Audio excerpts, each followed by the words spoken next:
Allahumma salli ala sayyidina Muhammad wa ala alihi wa sahbihi wa tabi'in lahum bi ihsan. Dedek Suryadi, pria 27 tahun asal Bogor. Ia mengawali karir pekerjaan sebagai seorang teknisi gedung perkantoran. Namun sekarang hidupnya harus dijalani di balik tembok penjara. Assalamualaikum warahmatullahi wabarakatuh. Nama saya Dedek Suryadi. Saya adalah mantan pengedar narkoba. Saya divonis hukuman 14 tahun penjara. Sebelumnya saya adalah engineering building plus pengedar narkoba. Nah, gara-gara narkoba ini saya akhirnya divonis hukuman 14 tahun penjara. Awal pertama saya memasuki lembaga pemasyarakatan kelas 2 Klenda ini, saya merasa takut, khawatir, cemas karena yang dibicarakan masyarakat penjara ini digambarkan dengan kekerasan, penyiksaan, dan juga hal-hal yang negatif, hal-hal keburukan. Tetapi ketika saya masuk ke lapas kelas 2 Klenda ini, ternyata tidak seperti apa yang saya bayangkan. Di sini kita ditertibkan dan juga banyak pembinaan, sehingga warga binaan di sini semua memang tujuannya adalah untuk dimasyarakatkan kembali. Dengan hukuman saya 14 tahun penjara, ketika saya membayangkan hukuman saya ini, saya merasa sangat hancur, sepertinya kehidupan saya ini sudah berakhir. Dengan keluarga yang saya tinggalkan, orang tua yang saya tinggalkan, kehidupan saya sepertinya sudah habis di penjara ini. Ketika saya merasa down, ketika saya merasa sangat terpuruk, saya bingung apa yang harus saya lakukan. Saya bingung dengan kehidupan saya. Saya merasa hidup saya sudah tidak berguna lagi. Dan ketika saya merasa terpuruk, ketika itu saya belum terpanggil untuk ibadah, untuk fokus ibadah, untuk sholat, untuk belajar. Saya belum terpanggil dengan kegalauan saya, dengan rasa penyesalan saya yang sangat luar biasa. Suatu ketika ada kawan, ketika saya sedang termenung di dalam kamar, ada kawan yang mengajak saya untuk talim yuk, daripada galau di kamar mending kita talim. Pertanyaan saya, apa sih talim itu? Ngapain sih talim ini? Masih belum mau saya untuk ikut. Tapi kawan ini masih mengajak. Kawan saya masih ngajak. Hari yang selanjutnya masih ngajak di kamar, ayo kita ikut talim aja. Ikut program talim.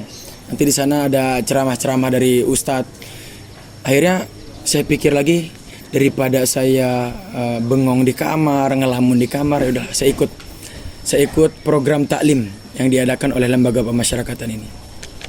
Ternyata ketika saya mengikuti taklim ini, ada pencerahan-pencerahan, ceramah-ceramah yang disampaikan oleh ustadz yang akhirnya menggugah hati saya untuk, ya sepertinya saya harus sudahi keterpurukan saya ini. Memang sepertinya saya harus ingat kembali kepada Allah Subhanahu wa Ta'ala. Hingga akhirnya saya diajak bicara oleh petugas untuk mengajak gabung bersama masuk kepada blok santri. Jadi di lembaga pemasyarakatan ini ada blok namanya blok santri.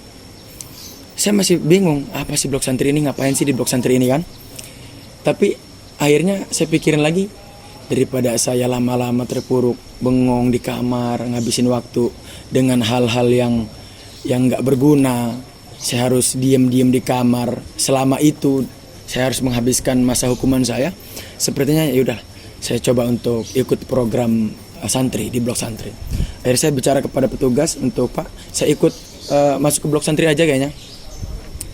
Setelah itu saya dipindahkan ke blok santri. Ternyata di sana ada kamar-kamar yang memang dikhususkan untuk orang belajar. Betul bahwa seorang warga binaan atas nama Dedek Suryadi menghadap saya. Awal mula ia bercerita tentang kehidupannya yang pada akhirnya membawa dia bermasalah ke dalam jaringan narkoba. Kemudian ia tertarik dengan salah satu kegiatan pembinaan di dalam lapas, yaitu program santri. Ia memohon kepada saya untuk dipindahkan ke blok hunian yang dikhususkan untuk program tersebut. Orang belajar agama, banyak kamar-kamar yang memang di situ juga disediakan pembimbing agama agar para warga binaan yang ingin belajar agama di sana ditempatkan di kamarnya masing-masing.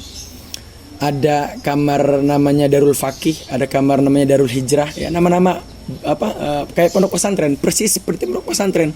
Saya bilang kok ada kayak pesantren di sini, kok kayak pesantren banget gitu loh. Sedangkan saya di luar ini nggak belajar agama apa gimana gitu kan.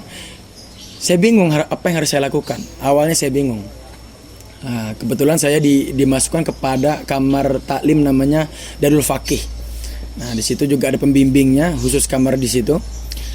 Dengan kegiatan yang begitu luar biasa di program blok santri, di blok santri ini, terutama di kamar saya di kamar Darul Faqih, dengan program yang padat, yang sangat padat untuk kita belajar tentang agama. Mulai dari bangun pagi, sholat tahajud, ngaji sebelum subuh, sholat subuh yang sangat biasa, yang sangat berat, terutama untuk saya yang nggak biasa bangun subuh. Terus paginya kita program taklim di masjid bersama-sama. Juga setelah itu juga ada program hafalan Al-Quran, ngaji kitab, juga ceramah-ceramah yang disampaikan oleh para ustadz yang disampaikan di majelis taklim. Juga setelah itu kita menjalankan sholat wajib 5 waktu. Itu wajib, diwajibkan ketika kita sudah memasuki blok santri ini, maka program-program yang ada di blok santri wajib dilakukan oleh warga binaan yang ikut masuk ke dalam program blok santri. Awalnya memang berat, saya merasa berat ketika harus bangun pagi. Saya harus biasanya masih tertidur pulas, tapi saya harus bangun pagi sholat tahajud gitu kan. Saya harus bangun pagi untuk ngaji, saya harus bangun pagi untuk ngapal, harus bangun pagi untuk sholat subuh. Awalnya memang berat mengikuti program, apalagi menghafal kan. Ada program hafal Al-Quran di sini. Terutama di kamar saya ada program menghafal Al-Quran. Saya belum pernah menghafal. Sedangkan bagaimana saya menghafal, baca Quran aja belum benar gitu loh. Tapi dengan program yang dilakukan, akhirnya mulai terbiasa. Walaupun awalnya terbentur, akhirnya saya mengikuti program dengan apa adanya, belajar sholat, belajar ngaji dari awal, belajar ilmu-ilmu agama yang lain, belajar ilmu fikih, belajar sejarah tentang agama. Akhirnya saya mulai enjoy, saya mulai menikmati. Kayaknya memang saya harus belajar agama. Kayaknya memang saya harus berubah. Ketika sudah ada niat lebih lagi untuk mau belajar, ketika ada niat lagi saya untuk mau belajar agama, ternyata diberi ketenangan, sudah mulai tidak memikirkan hukuman. Tidak memikirkan hukuman saya yang lama, saya sudah mulai enjoy dengan belajar agama seperti di pesantren, persis seperti pesantren, persis seperti kayak santri-santri biasanya di luar sana dengan di pondok pesantren. Saya mulai terbiasa dengan program-program yang dilakukan. Akhirnya ada ketenangan yang datang, ketenangan di dalam hati yang membuat saya tidak lagi galau, tidak lagi memikirkan apa yang harus saya lakukan. Sehingga saya sudah memasrahkan keluarga saya, memasrahkan orang tua saya, anak istri saya di luar, sudah memasrahkan kepada Allah Subhanahu wa taala. Akhirnya ada beberapa pencapaian-pencapaian yang saya sendiri kadang tidak membayangkan itu bisa tercapai pada diri saya.